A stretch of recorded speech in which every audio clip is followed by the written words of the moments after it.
За сайн байцгаана уу. За тэгэхээр сургагчийн түрээсийн програм дээр түрээсийн багцуудаа хэрхэн бүртгэх, сурагчид болон бүлгийн бүртгэлээ хэрхэн татаж оруулж ирэх, мөн багцаа хэрхэн хуваарлах, тэгээд багштай одоо ангийн бүлгийн багшид нууцуг програмд нэвтрэх нууцуг хэрхэн олгох, мөн төлбөр төлөлтийг хэрхэн хийх талаар хичээл оруулъя. За ингээд програм руугаа орчих нь. За програм руугаа орохоор мэдээж сургагчийн түрээсийн бүртгэл гэдэг ингээд модуль нэгдсэн байж байгаа тийм ээ.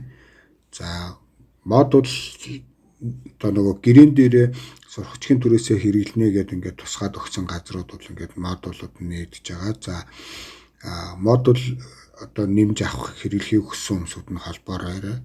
Ерөнхий боловсролын сургуулиуд дээр бол энэ дээр нэмэлт төлбөр энтер бол байхгүй байгаа. За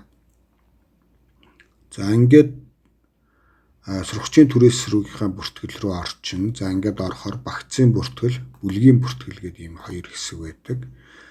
За ингээд багцын бүртгэлийн модуль руу ингээд орохоор бол энд ингээд бэлэн багцууд татаж авах гэдэг юм товч байж байгаа. За энийг дарахаар нөгөө багцын мэдээллүүд нь шууд татагтаад ороод ирдэг тийм ээ. За өмнө нь бол энэ татагдсан байсан байгаа. За ингээд дээр нь дарахаар ингээд багцын мэдээллүүд татагтаад ороод ирнэ. За энд жишээ нь одоо 22-оос 25 оны ингээд багцын мэдээллүүд нийт 48 багцын мэдээлэл ороод ирсэн байна. За нэгдүгээр ангийн 22 оны багц руу ингээд оръё. За ингээд орохоор дотор нь багц дотор ямар сурах өчгүүд байгаа тийм ээ. Энэ тоош ширхэг гэдэг рүү н орохоор бол энэ тухайн сургуульд хэдийн ширхэг бүртгэгдсэн байгаа нь харагдана. За ингээд нэмэлт мэдээлэл дээр өөр тэмдэглэл байвал ингээд бичигдсэн байдаг байна. За нэгдүгээр ангийн багцуудын түрээсийн үн байхгүй байгаа тийм ээ. За хэдүүл 6 дугаар ангийн 22 оны багц руу яваад оръё. За ингээд бүрэлдэхүүн 13 сургагчтай юм байна. За энэ тоош ширхэг гэдэг нь энэ сургууль 15 ширхэг байгаа гэдэг ингээд бүртгэгдсэн байна. За иймэрхүү байдалтай ингээд багцын мэдээллүүдийг харж болно. За хэдүүлээ яг энэ сургуульд одоо жишээ нь 23 оны 9-р ангийн багц гэдэг байж байна тийм ээ. За 23 оны 9-р ангийн багц одоо манай сургууль хэдэн ширхэг байгаа вэ гэдгээ бүртгэхдээ бол за 23 оныхоо 9-р ангийн багцын дэлгэрэнгүй мэдээлэл рүү ороод дээр нь очиад маусраа 2 дарчих ш. Тэгэхээр ингээ гараад ирнэ те. За бүрэлдэхүүн гэдэг хэсэг дээр нь бол 17 сурагчиг харагдаж байна. За тоош ширхэг гэдэг хэсэг рүүгээ ороод одоо бол хоосон байна. За энэ дээр нь холооныхаа баруун товчийг дараад нэмэх гэж байгаад. За энэ одоо багц маань манай сургуульд одоо 80 ширхэг байгаа гэвэл би одоо ингэ 80-га бичээл одоо юу яачих нь тийм ээ. Хадгалах гэдэг товчоод харж байна. За нийт сургуульд одоо 23 оны багц 80 ширхэг байгаа гэсэн үг байна шүү дээ тийм ээ. За ингээд 80 ширхэг. За дараа нь 9-р ангийн багц 22 оны багц одоо 20 ширхэг байгаа гэдгийг бүртгэгийвэл за 22 оны багц руугаа орж ирээд улууныхаа баруун товчийг дараад за ингээд 20 ширхэг гэдэг юм уу тийм ингээд бичээд хадгалчих нэ. За ингээд болоо. За энэ нийт сургуультай одоо хэдэн багц байгааг бол ингээд бүртгэчихнэ. За ингээд энэ жагсаалтаас сэргээгээд харах юм бол за 9-р ангийн багц 22 оны багцын 20 ширхэг байгаа гэж энэ хөсдөгтөн дээр харагдаж байна тийм ээ. 23 оны багц 80 ширхэг байгаа гэж байна. За 24 оны багц 40 ширхэг, 25 оны багц 40 ширхэг байгаа гэж харагдаж байгаа бахнэ. За ингээд багцаа бид нэр ингээд сургуультай хэдэн ширхэг байгааг бүртгэгчлээ. За энэ дээр бол нөгөө номын санч маань бол энэ бүрэлдэхүүн гэдэг дотор байгаа багц дотор ийм одоо ийм сурахч байгаа гэдэг номын нэр мэр эднүсийг бол огт бичихгүй. Зүгээр татж авах товчоо дараад би багцын мэдээлэлийг татаж аваад өөрийнхөө сургуульд хэдийн ширхэг байгааг бүртгээл болчихж байгаа. За дараагийнх нь хэсэг бол мэдээж одоо анги бүлгүүдтэй хуваарлах байгаа. За ингээ бүлгийн бүртгэл гэдэг хэсэг рүү орлоо. За энэ 25 оноос 26 оны хичээлийн жил гээд ингээд энэ 37 бүлгийн 806 сурагч байгаа гэдэг ингээд бүртгэгдсэн байна тийм ээ.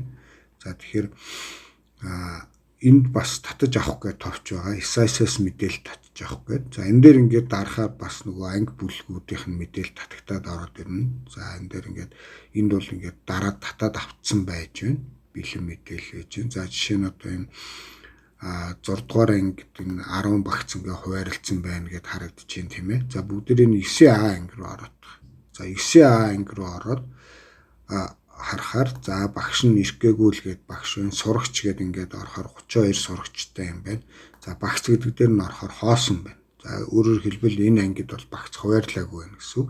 За тэгэхээр энэ багцад хэдүүлээ багц хуваарлаа гэвэл дээр нь холооныхаа баруун товчийг дараад нэмэх гээд за хэдэн оны багцаас сонгох ч байгаа тэрэндээсээ сонгож чинь. За 23 оны багц. За энэ ангид одоо жишээ нь 30-ыг хуваарлчихъя би тийм ээ. За тэгвэл ингээд 30 гэдэг ингээд 23 оны багцаасаа 30-ыг гэдэг ингээд хадгалж байна. За ингээд эн чинь сурагч нь 32 сурагчтай байгаа тийм ээ. За 2 сурагч нь жишээ нь өөр оны багц авлаа гэхэд холооныхаа баруун нөгөө багц гэдэг хэсэг дээр нь холооныхаа баруун товчийг ахиж дараад нэмэх гэж хагаад за энэ 24 оны багцаас нь 2-ыг жишээ нь өгье гэдэг ингээд. За ингээд нийтдээ энэ ангид 32 багц хуваарлагдлаа гэдэг ингээд мэдээлэл орчиж байгаа. За ангид багц хуваарлах бол ингээд болчихно. За тэгээд багцаа хуваарлчаад нөгөө багштай ангийнхан багшид багцуудаа хүлээл гэж өгөн тийм ээ 32 ширхэг багцаа. За тэр үедээ яах вэ гэхээр энэ принтерийн зураг байж байгаа энэ бүлгийн бүртгэл дээр. За энийг дарахаар багц хүлээлтсэн одоо баримт гэдэг ингээд бэлэн хэвлэхээр гараад ирнэ. За энэ дотор одоо юу байна вэ гэхээр за түрээсийн сурагчийг хүлээлтсэн баримт гэдэг чинь 25-аас 26 9А тий 23 оны багц 30 ширхэг 24 оны багц 2 ширхэг.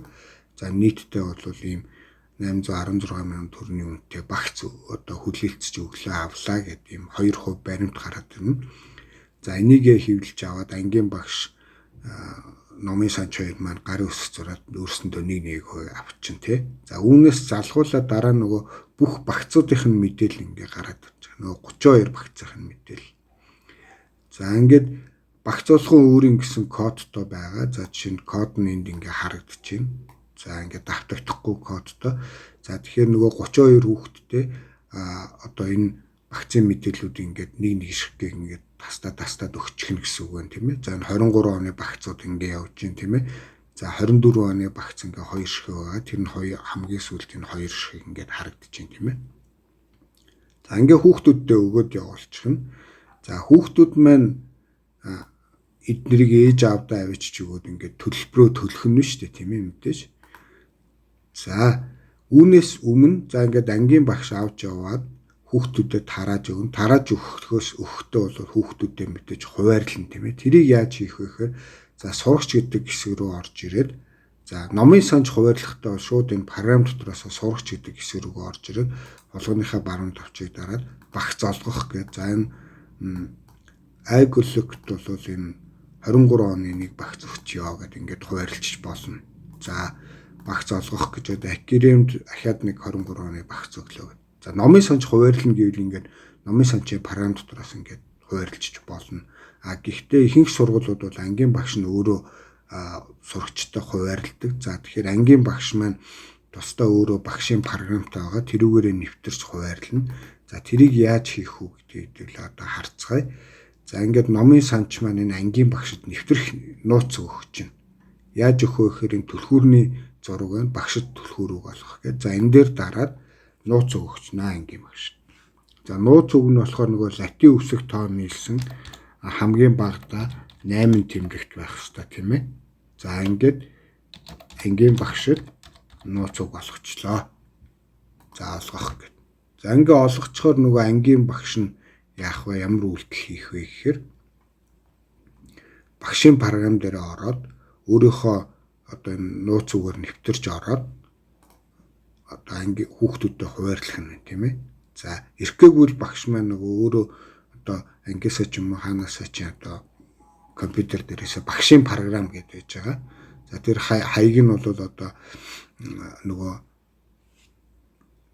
номын санчийн програм нь бол тухайн сургуулийнхаа хаягны ард про гэд бичээд ордог. Багшийн програм нь болохоор хаягныхын ард teacher гэд бичээд ордог. За жишээ нь 84 дугаар сургууль байлаа гэхэд school 84.lib.net гэд электроник хөтөлбөрийн хаяг нь байдаг тийм ээ. За 35 дугаар сургууль гэвэл school 35.lib.net гэд ингээ байж байгаа тийм. За тэгээд тэр хаягныхаа ард одоо жишээ нь 35 дугаар сургууль байлаа гэхэд school 35.lib.net ташуу зураас тавиад teacher гэж үчээд ингээд хаяг нь багшийн програмын хаяг байх нэ. За энд харагдаж байгаа хаяг тийм ээ. За ингээд энэ хаягаараа орно. За орохоор ийм цонх гараад ирнэ. За энэ дээр нөгөө нэг ангийнхаа нэрийг бичээд за 9А гэд тэгээд нөгөө номын санчаас авсан нууц үгийн ингээд бичээд ингээд багш маань нэвтрээд орчих нэ. Би ангийн нэрийг нь буруу биччихлээ. Нөгөө 9А гэд кириллээр байгаа юм байна. За ингээд нэвтрэх. За ингээд нэвтрээд орохоор цахим шуудангаа баталгаажуулна уу гэдээ асууж ин. За яг энэ нөгөө багш нууц үгээ мартчихвал цахим шуудангаараа сэргээж болдог байгаа. За энийг би одоохон дөвгүйгээд хаачих. За ингээд багшийн програмаар ороход ерөөсө тухайн ангийнх нь хүүхдүүдийн жагсаалт л байгаа юм. Тэгээд хизээ төлбөрөө төлсөн энэ гэсэн иймэрхүү мэдээлэлүүд байгаа. Өөр зүйл байхгүй. За тэгэхээр багш маань нөгөө сурагчтай багцаа хуваарлана. Багцаа хуваарлахтай нь за жишээ нь Айнуурт ямар багц хуваарлах вэ гэхээр Айнуур дээр холооныхаа баруунд авчиг дараад багц олгох гээд за ингээд 33-ын 3 гээд ингээд багцыг хуваарлаа. За дараа нь алид за энэ 24 оны багц хуваарлъя гээд ингээд за ингээд болоо. Багш бол одоо намар 32 удаа ийм үйлдэл хийгээд ингээд болчих нь тийм ээ. За зарим нэг тохиолдолд одоо хүүхэд шилжиж ирсэн бүртгэл нь ассистээр баталгаажаагүй өнтер байх юм бол багш өөрөө одоо нэмэх гэж байгаа энэ хүүхдийн овг нэрээр нь ингээд сурагчаа бас нэмчиж болно. Эсвэл шилжээ авсан хүүхэд нь тэр ойл ингээд хасах гэд ингээд хасчиж бас болох юм байнамаа. За багш маань бол гэхдээ ерөнхийдөө бол ингээд намар бол одоо ганцхан л одоо энэ програм руу орж хүүхдүүдтэй багц хуваарлах нь байна тийм ээ. За ингээд 32 хүүхдэд багцаа хуваарлаад болчих нь. За нөгөө хүүхдүүдтэй бид нар энд нөгөө юм баримтаа ингээд хэвлж өгөөд явуулсан байж байгаа тийм ээ. За ингээд одоо жишээ нь энэ 33.1 гэсэн дугаартай багц бол жишээ нь агологт хуваарлагдсан байна тийм ээ. 33.2 нь болохоор энэ акеромд хуваарлагдсан байна гэдэг ингээ харагдах нь байна. Тэр нь бол яг хэдүүлээ нөгөө дараа нь баримтан дээрээсээ бас ингээ харчиж болно тийм ээ. Хинт хуваарлагдсан энэ багш маань програм дээрээсээ ингээд кодоор ингээ хөөгөөд харж болно. Эсвэл энэ баримтаа ингээд хэвлэх товчоод дарах үед хэрвээ хүүхдүүдэд хуваарлцсан байжгаад хэвлэх товчоод дарах юм бол за яг энэ код нь ямар хүүхдэд ингээд оногт хуваарлцсан байгаа нь бол нэр нь ингээ харагддаг. За ингээд хүүхдүүдтэй ингээд таслаад аваа явчихсан өгцгэн байгаа. Хүүхдүүд маань мэдээж очоод өөрсдөө ч юм уу эсвэл эцэг ихэн төлбөрөө төлнө. Төлбөр төлөх үедээ яаж төлөх вэ гэхээр энэ төлбөрийн холбоос гэдэг энэ QR код гэж юм тийм ээ. Энийг л уншуулчих. За ингээд гар утасныхаа камерыг нээгээд тийм ээ. За ингээд энэ дээр байгаа QR код ингээд уншуулчихна. За хэдүүлээ нэг хүнд олгоцсон байгаа энэ QR код уншуулчих тийм ээ. За ингээд гар утасныхаа камерыг нээгээд QR код уншуулахаар энд холбоос гэдээ гараад ирнэ. За энэ дээр нь дарахаар бол ингээд төлбөр төлөх сонголт хийлгээд юм веб хуудас гараад ирнэ. За энэ дээрээс нөгөө ямар банк хэрэглэдэг өөрийнхөө хэрэглэдэг банкныхаа аппликейшнийг сонгоод ингээд төлөлт хийн. За би энэ Худалдаа хөгжлийн банкыг жишээ нь ингээд сонгочихъя. За ингээд сонгохоор